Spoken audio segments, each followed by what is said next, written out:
Hi guys, this is Rajneesh Singh और आपका अपना जो है क्लास जो चल रही थी वो अभी स्टार्ट होगी। आराम से आगे पढ़ने वाले हैं हम लोग।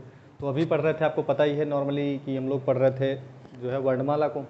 और वर्णमाला में भी हम लोग पढ़ रहे थे अभी स्वर को। पहले आराम से डिवीजन किया था कि स्वर होते हैं और व्यंजन होते हैं।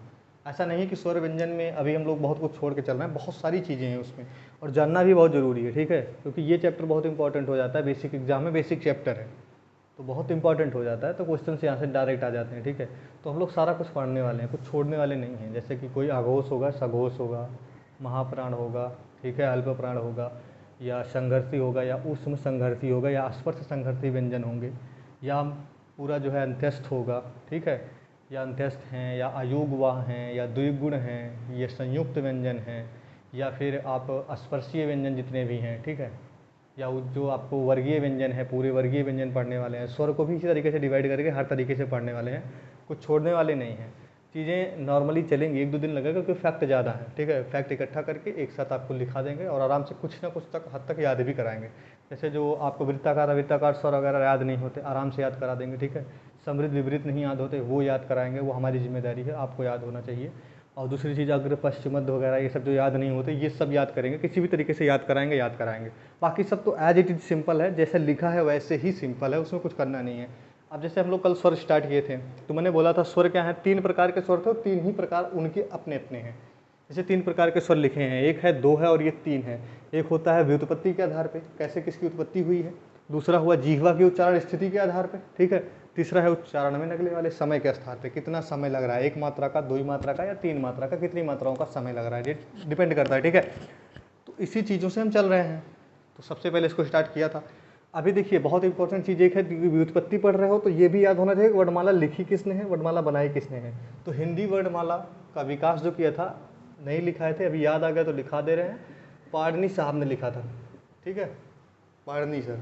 तो पाणिनि को याद रखिएगा, जो है आपको याद होना चाहिए कि पाणिनि ने क्या किया था, हिंदी की जो है वर्णमाला को तैयार किया था प्रॉपरली, जिस ढंग में वो सेटल है। वर्णमाला के बारे में बता ही दिए थे कि व्यवस्थित क्रम में होगी तभी वर्णमाला होगी। बहुत ज़्यादा बात हुई नहीं थी, अभी जो स्टार्ट होगी, अभी मेनली चीज़ें स्टार्ट हैं। देखिए स्वर के 3 प्रकार में से एक प्रकार को हम लोग कल पढ़े थे, ये वाला हम भी पढ़े थे, आप भी पढ़े थे। तो ये वाला उच्चारण में लगने वाले समय 1 मात्रा, 2 मात्रा और 3 मात्रा को हम लोग पढ़ चुके हैं, ठीक। तो इसमें कुछ भी नहीं है, एज इट इज है कि अगर 1 मात्रा दिख रही है सिंगल, जैसे ये वाला होता है, तो आप 1 मात्रिक, 2 मात्रा दिखे 2 मात्रिक और 3 मात्रा दिखे तो 3 मात्रिक, ठीक। जैसे आपको प्रलुत भी कहते हैं, जैसे ओम आपको बताया था मैंने, या किसी को बुलाने की स्थिति को बताया था मैंने कि बुलाते हैं बहुत दूर से तो तेज़ी से आवाज़ लगाते हैं, तो बीच में एक मात्रा को हम बड़ा करते हैं, ठीक है। अभी देहाती वगैरह में जो बुलाते हैं तो कुछ और लगा देते हैं, वाह लगा देंगे, या लगा देंगे ना। जैसे बोलेंगे राम को बुलाएंगे तो रमुआ, जैसे लगा के ना संबोधित करते तो वो वाह जो आता है उसमें वाह के पास जो मात्रा लगती है वो बड़ा लगता है, ठीक है। जैसे मान लो अगर रमुआ बुला रहे हो, राम को रमुआ कर देंगे, अमन को अमनवा कर देंगे, बुलाते नहीं है तो मान लो अमनवा, ठीक है। तो अमनवा करते हैं तो वाह करते हैं तो वाह लंबा जाता है, तो वहाँ जो मात्रा लगती है वो दीर्घ होता है, और वो दीर्घ में होता है 3 मात्रिक का प्लुत होता है। दीर्घ एक बड़ा चीज़ होता है, दीर्घ का मतलब 1 से बड़ा हो गया तो दीर्घ हो गया, ठीक। तो ये एज सिंपल याद रखिए कि 1 मात्रा है तो 1 मात्रिक, 2 है तो 2 मात्रिक, और 3 दिखे तो 3 मात्रिक। 3 मात्रिक संस्कृत में यूज होता है, आता नहीं हिंदी में, बहुत कम आता है, लेकिन याद जरूर रखना चाहिए। समझिए कहीं कहीं इसका तो डिवीजन भी नहीं है, बट याद आपको रखना है, ठीक। प्रलुत को याद रखना बहुत जरूरी। देन आ जाइए अब व्युत्पत्ति के आधार पे, और ये है व्युत्पत्ति के आधार पे आपके सामने। और व्युत्पत्ति के आधार पे मैंने बोला 3 है, मूल हैं, दीर्घ हैं और संयुक्त हैं, ठीक। अब दीर्घ में भी एक शब्द लिखा है दीर्घ संधि स्वर, ठीक, इस पर भी बात होगी। देखिए मूल स्वर वही हैं जो मूल आपको दिखते हैं, 4 हैं ये कभी भी पूछ सकता है ऑप्शन में कि इनमें से कौन सा मूल नहीं है। ये 3 डालेगा, एक बड़ा आ डाल देगा और आप इसको मारेंगे तो गलत, ठीक। तो इस तरीके से चीज़ों को आपको याद रखना है कि मूल स्वर केवल ये हैं, आ ई उ री। एक बड़ी री भी होती है, बड़ी री का प्रयोग संस्कृत में होता है, संस्कृत में री का भी प्रयोग होता है, ठीक है। संस्कृत में 11 स्वर नहीं 13 स्वर होते हैं, ठीक, ली और बड़ी री।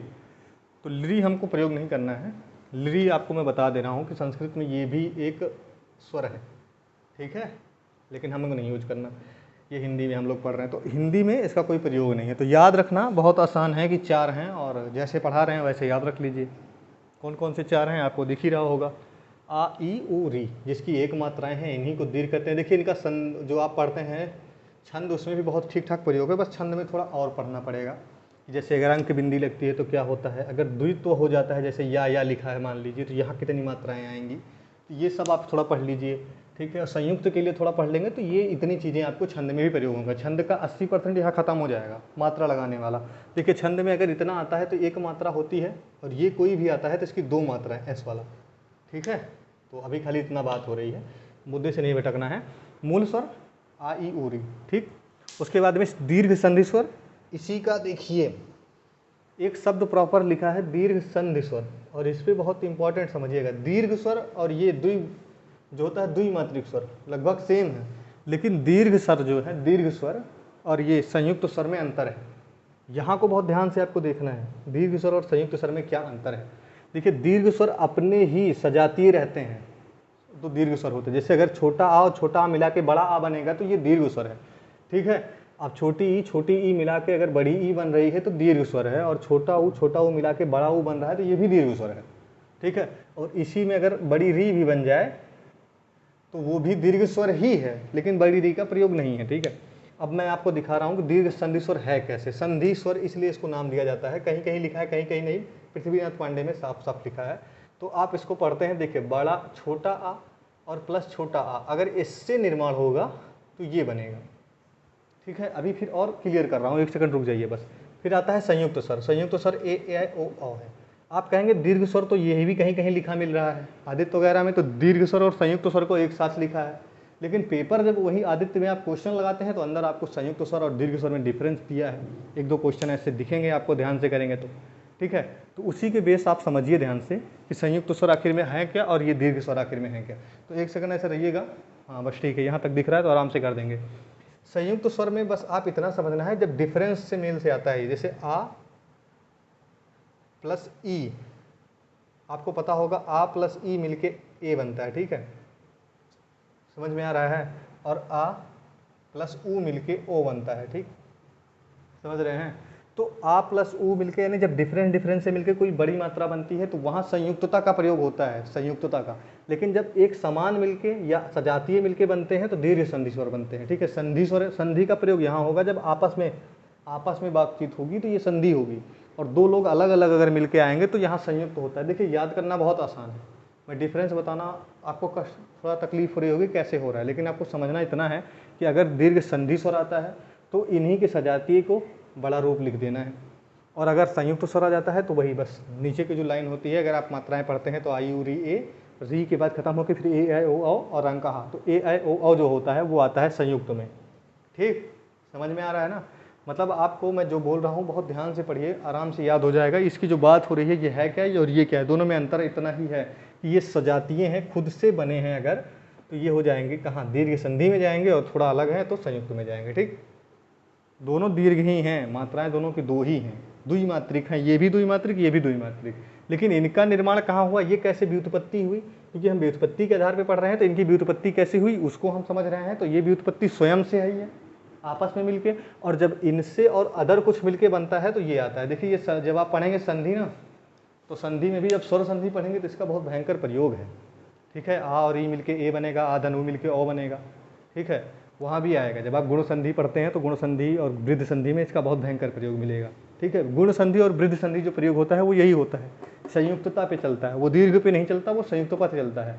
और जो दीर्घ स्वर संधि है आप पढ़े होंगे, दीर्घ स्वर संधि भी पढ़ते होंगे, एक हस्त वर्ण दीर्घ, एक ही वर्ण मिलते हैं तो दीर्घ हो जाते हैं। तो बस वो समझिए, ये थोड़ा संधि में दिमाग में रखिएगा कि अगर दीर्घ संधि है तभी होगी दीर्घ स्वर, या दीर्घ स्वर संधि तभी होगी जब दीर्घ, आप वो भी समझते होंगे जो संधि में पढ़ते हैं दीर्घ संधि, सेम वही दीर्घ संधि स्वर भी हैं, सेम वही चीज़ है, एक ही वर्ण मिले, एक हस्त वर्ण दीर्घ, सेम चीज़ ये हो जाएगा। और संयुक्त का वही है, आप जो गुण में और वृद्धि में होता है वही होता है संयुक्त।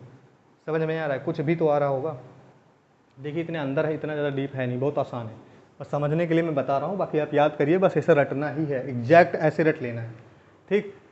फिर आता है जिह्वा के उच्चारण स्थिति के आधार पे, इसको कैसे याद करेंगे, इसको इरेज कर रहे हैं, आपको फिर समझा देंगे, अगर चाहिए होगा तो बताना, हेडिंग ऐसे पड़ी रहेगी फिर से समझा दूंगा, ठीक।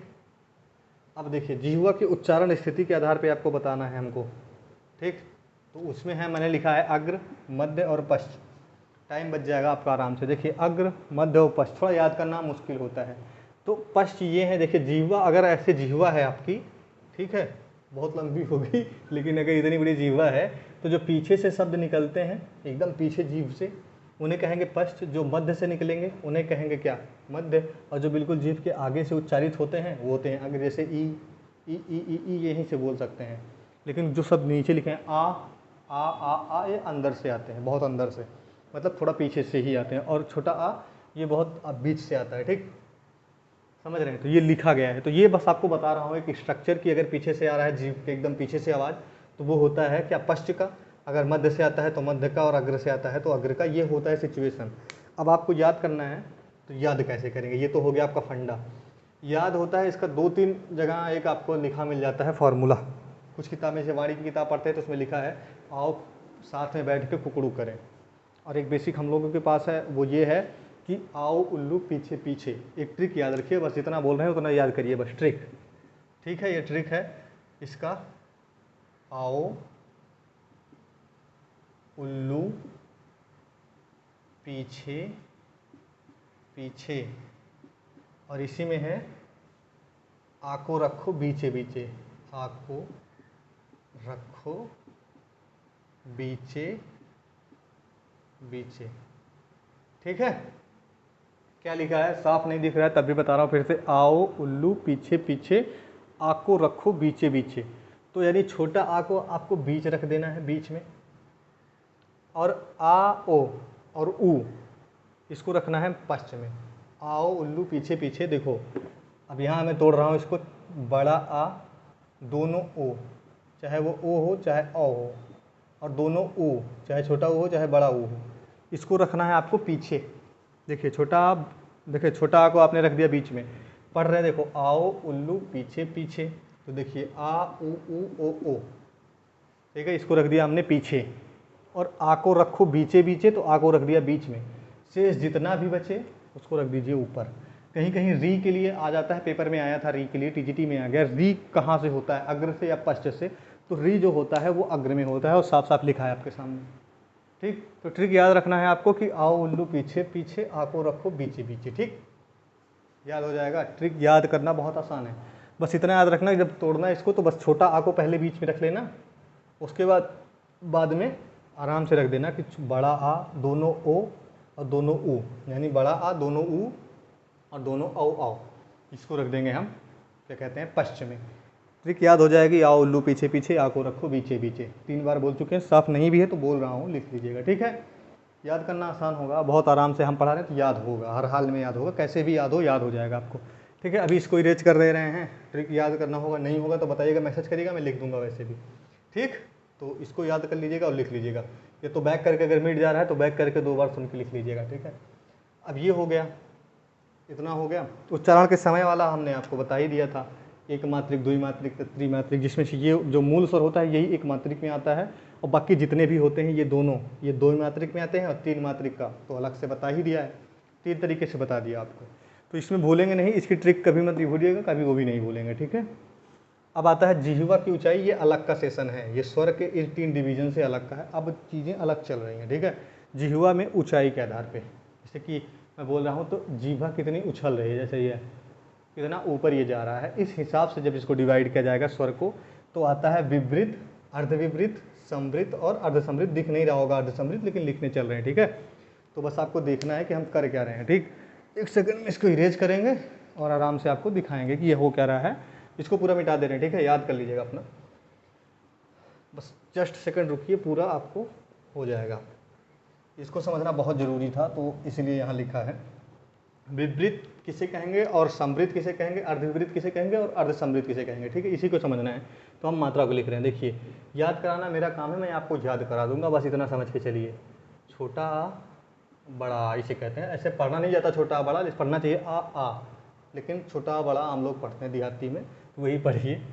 ई बड़ी ई, ऊ और री, ठीक है। और उसके बाद आता है क्या, ए ऊ औ, देन अंक आता है और देन आता है आहा। तो अंक और आहा का स्वर नहीं होता, ना ही व्यंजन होता है, या दोनों होता है, समझ में आपको पहले ही बता चुके हैं। तो इसको करिए इरेज, इससे हमको डिवीजन करना नहीं है, हम डिवीजन कर रहे हैं विवृत का, फिर डिवीजन कर रहे हैं अर्धविवृत का, फिर कर रहे हैं समृद्ध का और अर्धसमृद्ध का। ठीक है। तो जितना बांट रहा हूँ बहुत ध्यान से सुनिएगा, विपरीत में और इसमें ऊपर लिखने चल रहा हूँ। थोड़ा दो दिख रहा होगा, देख रहा हूँ, एक सेकंड कहाँ तक दिख रहा है आपको? समृद्ध तक दिख रहा है, बट हम समृद्ध को हटाने वाले हैं। अर्धविपरीत अर्धसमृद्ध रहने दीजिए, उसको हटा देंगे, ठीक है। अब इसको लिख रहे हैं ऊपर, इसको लिख दे रहे हैं ऊपर, इसमें लिख दे रहे हैं समृद्ध, और इसके जस्ट नीचे लिख दे रहे हैं अर्धसमृद्ध, ठीक है। इसका डिवीजन करना है, ध्यान से देखिएगा, नहीं ज़िंदगी में याद नहीं होगा, बहुत रटना पड़ जाएगा। हम लोग सबसे पहले उठाएंगे किसको? सबसे पहले हम लोग उठाते हैं, अगर जब इसको बांटते हैं विपरीत को अर्धविपरीत को, तो सबसे पहले आप ले लीजिए बड़ा आ को, और बड़ा आ जाएगा सबसे बड़े में, विपरीत में, ठीक है। बड़ा आ सबसे बड़े में, विपरीत में, विपरीत सबसे बड़ा होता है और विपरीत में जाएगा। फिर ऊपर की लाइन में जितना कुछ बचेगा यहाँ तक, ये पूरा जाएगा किस में? समृद्ध में। समझ पाए? पहले हम विपरीत और समृद्ध को डिवीजन कर रहे हैं, तो सबसे पहले इसको लेते हैं, तो ये जाता है कहाँ पे? जाएगा विपरीत में, और ये जाएगा समृद्ध में। जितना इसमें बचता है आ ई ऊ और बड़ा ऊ जो बचता है, ये जाता है समृद्ध में। इतना डिवीजन आपका हो गया है, आपको दिख रहा होगा साफ साफ, ठीक। अब उसके बाद में जितना इससे बड़ा बचता है, इसमें सबसे बड़ा क्या बचेगा? देखिए, जब बड़ा आ चला गया है विपरीत में, तो अर्ध विपरीत में जाएगा छोटा आ, ठीक है। अर्ध विपरीत में जाएगा छोटा आ, और इन दोनों में जो सबसे बड़ा होता है, ये बड़ा होता है सबसे, ये दोनों बड़ा, ये बड़ा होता है दो मात्रा वाला, तो इन दोनों में जो दोनों बड़ा होता है उसको इतना लेके आप डाल दीजिए अर्ध विपरीत में, यानी एक ये और ये जाएगा अर्ध विपरीत में, ठीक है। उसके बाद जो बचे समृद्ध में, यानी अर्ध समृद्ध में। नहीं समझ में आया? अब देखिए मैं लिख रहा हूँ, बहुत ध्यान से समझिएगा, याद करना थोड़ा कष्टदायी होगा, लेकिन अगर एक दो बार प्रैक्टिस मारते हैं तो याद हो जाएगा। इससे मैं समृद्ध में डायरेक्ट डाल रहा हूँ। तो समृद्ध में हमको कुछ नहीं करना है, सबसे पहले हमको विपरीत डालना है। विपरीत में सबसे पहले आप बड़ा आ को रख दीजिए, अगर बड़ा आ विपरीत में जाएगा तो छोटा आ अर्ध विपरीत में ऑटोमेटिक जाएगा, क्योंकि वो छोटा है तो अर्ध में चला जाएगा, उसके आधे में, ठीक। अभी ये समझाऊंगा कहाँ से होता है। अब उसके बाद में आ गया समृद्ध, तो मैंने बोला ऊपर की लाइन में जो बचता है, बाकी री को छोड़ के वो यहाँ रख लीजिए। तो छोटी ई, बड़ी ई, छोटा ऊ और बड़ा ऊ, इसको रख दिया हम लोगों ने कहाँ? समृद्ध में।